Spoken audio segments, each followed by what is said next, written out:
এই গরমের দুপুরে ঠান্ডা ঠান্ডা ডেজার্ট খেতে মন চাইলে খুব বেশি কিছু লাগবে না, ঘরে থাকা উপকরণ দিয়ে চটজলদি আজকের এই ডেজার্টটা বানিয়ে নিতে পারবেন। নিয়ে নিয়েছি 600 ml দুধ, তার মধ্যে একে একে চিনি, এলাচ গুঁড়ো, কাস্টার্ড পাউডার সমস্ত দিয়ে 1 থেকে 2 মিনিট এটাকে মিডিয়াম আঁচে জাল দিয়ে নেব, একটু ঘন হলে সরিয়ে নেব।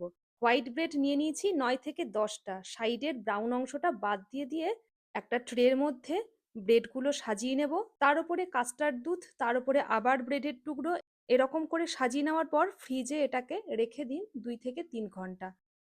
ফ্রিজ থেকে বার করে নিয়ে এর উপরে দিয়ে দিন ফ্রেশ ক্রিম আর কনডেন্স মিল্কের লেয়ার, পুরোপুরি সেট হওয়ার জন্য সারা রাত রেখে দিন। ঠান্ডা ঠান্ডা পরিবেশন করুন, ওপরে বাদাম কুচি, চেরি কুচি ছড়িয়ে।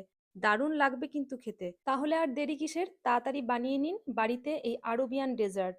ভালো লাগলে আমাকে একটা লাইক করে দেবেন, আর এরকম আরো নতুন রেসিপির জন্য পূর্বিশ মন কিচেনের সঙ্গে থাকবেন।